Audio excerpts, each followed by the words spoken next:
Hello, welcome back. Thank you, as always, for tuning in. Let's take a look at what miracles really are today. This is A Course in Miracles. So you might rightly be asking, what exactly are we even talking about?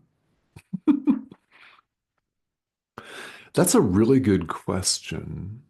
And it's also a really good question for experienced students of this course. Those of us who have been doing this for a long, long time benefit greatly from the most basic level conversations, as you well know. So let's talk about this today. And there are many places, many spots in A Course in Miracles where Jesus talks about what a miracle actually is.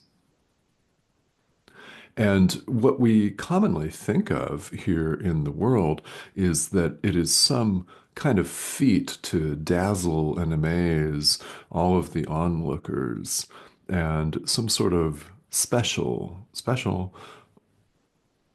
kind of power that some people appear to have and others don't. Hmm. Like moving mountains with the power of mind, or raising Lazarus from the dead, walking on water, bending spoons and levitating, healing the sick, and stuff like that. So, here in the world, we take a look at things like this, or we read about it, or think about it, and they go, wow, that's a miracle. Well, all right, great for them. They could do that, but I sure can't, right? They seem far out, inaccessible, maybe.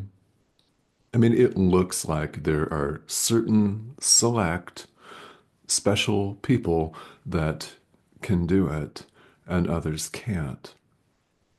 That's what we think of here in the world. And why do we think of it that way? We think we're individuals. We think that we're individuals, which means that we think we're severely limited.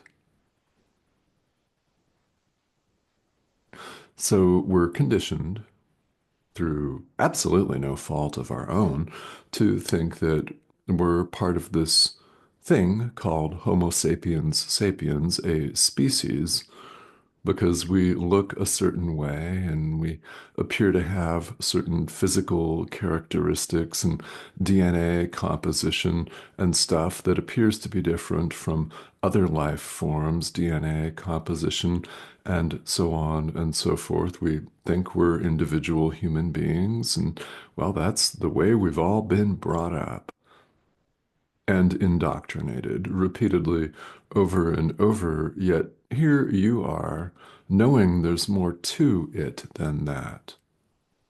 If you did not know that, you would not be watching this. I promise you that. You would not be interested in this video, much less spirituality in general. It's this deep inner knowing that has us all on the path in the first place. It is. It's what has us seeking, as we put it here in the world, looking for truth. Well, you've come to the right place because while this course is one of many doors, in other words, one of many spiritual traditions, all of which, by the way, open to the same place. They all lead to God in the end. So it doesn't matter which door you enter and go in. This door is not superior to any other door. It's just really direct and will point you to truth and invite you to consider that perhaps the way we've all been indoctrinated is wrong. 180 degrees the opposite from truth. We're invited to question everything we now believe. So, if you're questioning the truth of this pixelated image on your screen, well, the pixelated image is simply talking about what the Course says. And this is a video series about A Course in Miracles. So we talk about what it says and what it means by what it says, which is very clear if you bring your 100% honesty to the party, which you're invited to do. There is no individuality at all. There is no separation of any kind. You're not separate from your brother. And what we mean by that is we're not separate from any other life form at all. Nor are we separate from God. So, this supposed separation, mythologized and symbolized by certain creation myths, and in the Judeo Christian tradition by the Garden of Eden, getting tossed out because we had a convo with a snake and ate a piece of really nice, ripe, tasty fruit that tasted good. Yeah, for that, you're going to get bounced from the club. Sorry, dude. Bye. That myth, that's symbolic of our mistaken belief that we could even be separate from God, who is, which is the only reality. Not all spiritual traditions come right out and say that, nor do they have to. This one does. Welcome. God is the only reality.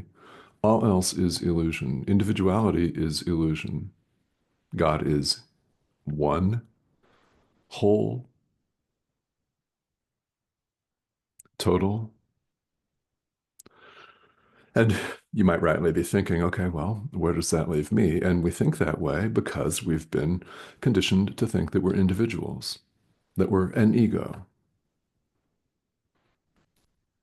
which we're not, but we live our lives as though we certainly are.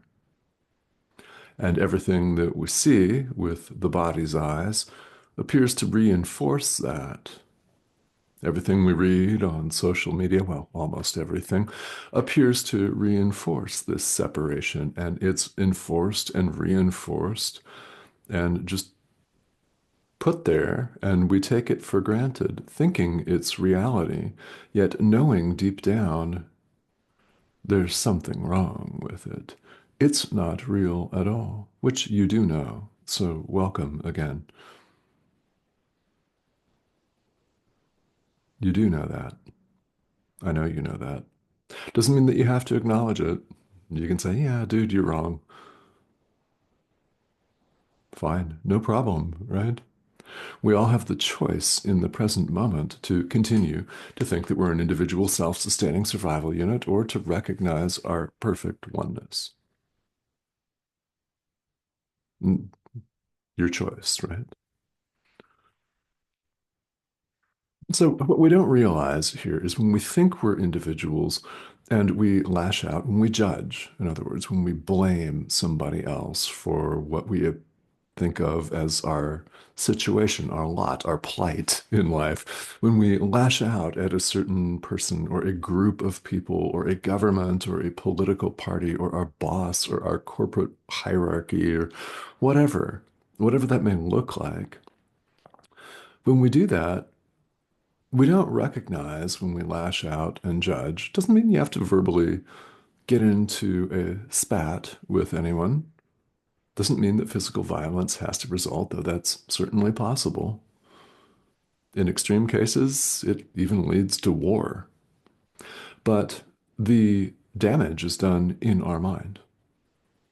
We don't recognize when we're lashing out and judging and blaming and condemning in our mind, whether we say something to somebody or type it out on social media or not, makes no difference. It's occurring in our mind. And we don't realize that we can only hurt ourselves. When you judge and blame and condemn, you only hurt yourself. So we don't see it that way because we think that we're harming somebody else. Well, Let's say, for example, you pick up your phone, here, your handy little device, which we cannot live without here in the 21st century. In fact, you may even be watching this video on this device, which is very cool. Let's say you pick it up and you read someone's commentary on social media and you judge and you blame them, and your mind entertains all kinds of thoughts of, wow, this person is really messed up. Different language, of course. How could they possibly see it that way? What a mean thing to say. What an untrue thing to say. What a hateful thing to say. That person, blah, blah, blah, blah. Right? And we lash out and we judge, and we all do it. And we've done it a lot of times, which is why this conversation appears to be happening right now. We need this conversation for this reason. We continue to think of ourselves as individuals, which we're not, and we lash out and we judge and we blame. Okay, so we have this hateful thought about somebody.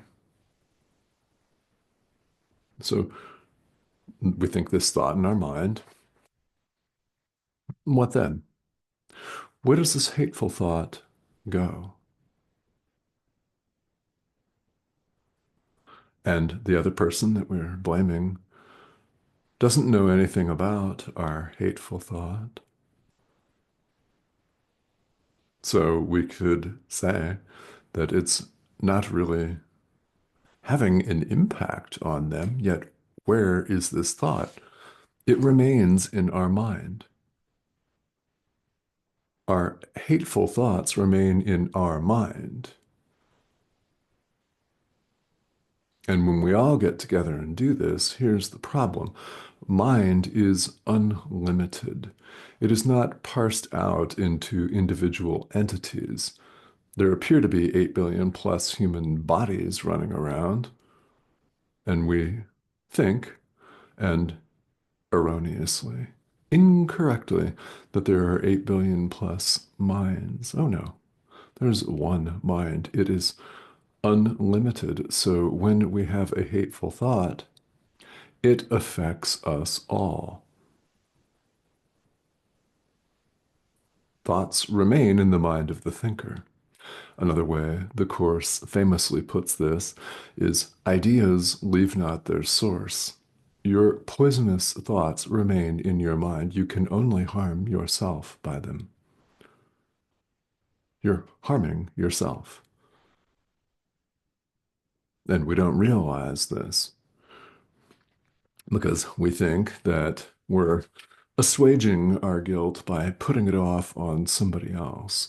We're putting our fear off on somebody else. No, we're not. Thoughts remain in the mind of the thinker.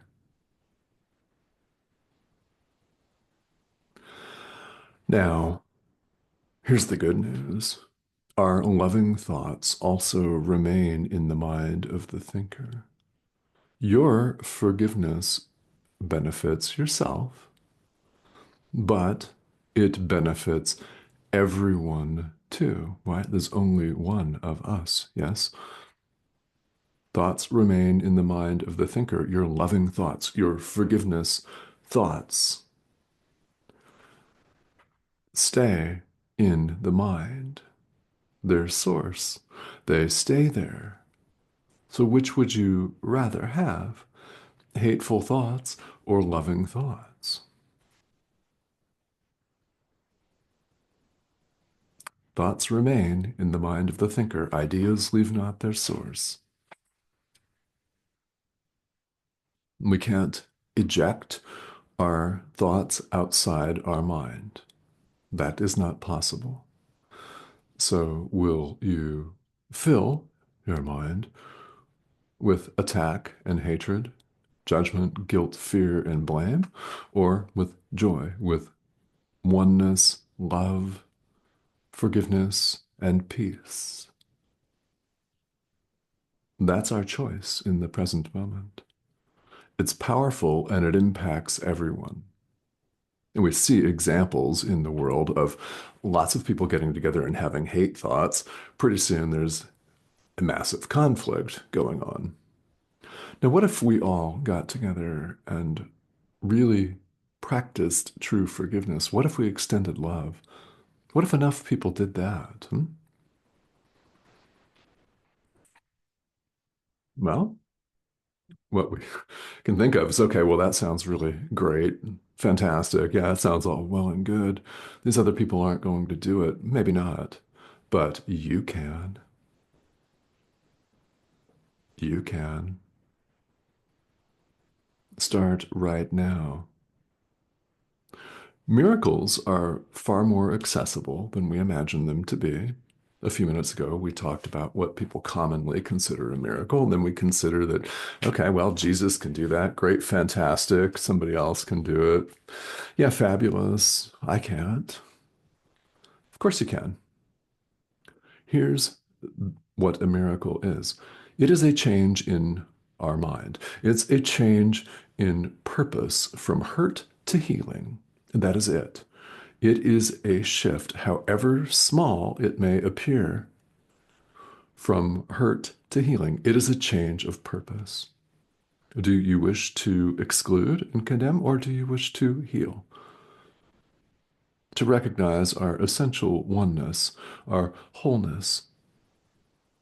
Any shift at all from hurt to healing, any shift at all from the ego to God, from the ego to the Holy Spirit, any shift at all from darkness to light, from death to life, from fear to love, any shift at all is a miracle, and it makes absolutely no difference how big or small it may appear. So, in order to be a miracle worker, which you are, you don't have to walk up to Lazarus's tomb and say, dude, get up. You're not really dead. You don't have to say that. You don't have to do that. You don't have to walk on water. You don't have to levitate.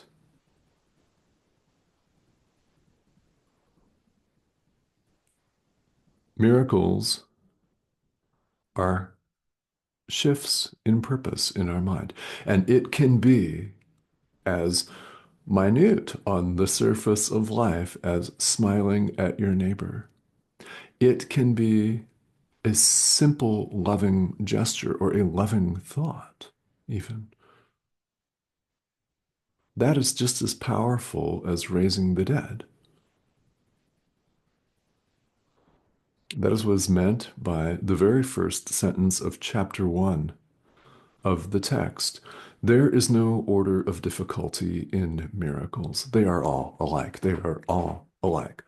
Smiling at your neighbor with love in your mind is just as powerful as moving a mountain. There is no order of difficulty. One miracle is not superior to another. This course is teaching us, and well, the more we hear it, the better, that there is no separation of any kind. So, how can there be any gradation, any hierarchy, any difference at all? There is not. So, yes, you are a miracle worker, and yes, you've done many, many, many miracles. So, just think about that. That's what Jesus is inviting us to do. It's more accessible than we can imagine. And when you begin to grasp this, it's very powerful because we sit here and we look at the world spinning around and lots of turmoil and wars going on and politics going on everywhere in the world. People fighting for this elusive thing called power, all of it made up and completely arbitrary. And it's real tempting to think, oh man, what can I actually do about that? Well, a lot, as it turns out. So the purpose of the course is not to affect geopolitical change, whatever. It's to change your mind.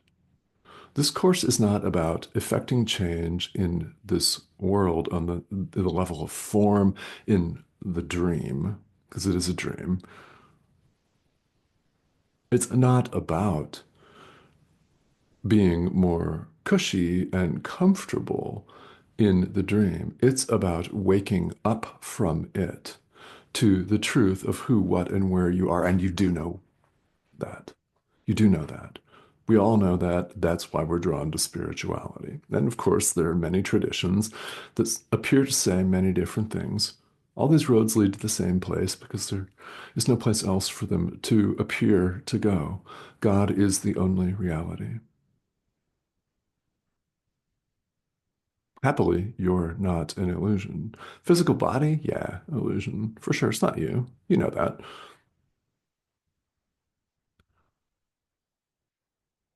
So, what can you do while you appear to be here? Well, what we've just been talking about: forgiveness, love, practicing this course, extending love to your brother instead of blame and guilt and hatred. So it's very important what you're doing right now in even paying attention to this video. Because over the course of the past few minutes, something has undoubtedly struck you, landed, in other words. That's the Holy Spirit speaking to you. The Holy Spirit's part of our mind. It's not some outside power. Remember, there's nothing outside you. It's part of our mind. We're invited to listen to it. It's the part that waits patiently for us to decide that we want to forgive, to decide to go through this change in our mind of purpose from hurt to healing. So you're tired of lashing out and hurting yourself? Want to heal yourself? Good. Give healing. Extend love to your brother. That's how we keep this in our mind. You give something away in order to keep it. It's exactly the opposite of the way the world sees it. When you give something, you're out that something. Not so much in the mind. When you give something, you keep it in your mind. So what will you keep in your mind? It's a question that you've got to answer for yourself. We all have to answer this for ourselves. And we know that the answer that leads to peace is to choose love instead of fear, to choose the Holy Spirit as our teacher instead of the ego. So let's all do that. Thank you. So, no one ever said, of course, that these rather simple ideas are super easy to put into practice. That's where we run into this conditioning over and over. And that's why, as adult learners, especially, we need this constant repetition of these ideas because, well, it's very easy to pick up our phones and fall back into the judgment and blame game because there's going to be a lot of hatred spouted everywhere we look. Doesn't matter where in the world you live or what's going on in your part of the world. It's all the same. People think their egos and they're judging everyone and themselves accordingly. So it's really important what you're doing here in paying attention to this course and this material. So for that, I thank you. And if you have not yet subscribed, I want to have you please go ahead and do that. That's the prompt over here, this icon in the corner of your screen. Click that. You'll be invited to join us. And questions are always more than welcome. They're inevitable on any spiritual path because it's deep self-inquiry, after all. So to the extent that you have questions that you'd like to have answered or posed, then feel welcome to leave them here in the comment thread. And I take a look at these with some frequency, so I will see them. And I again invite you to subscribe if you have not yet. And I will talk to all of you very soon.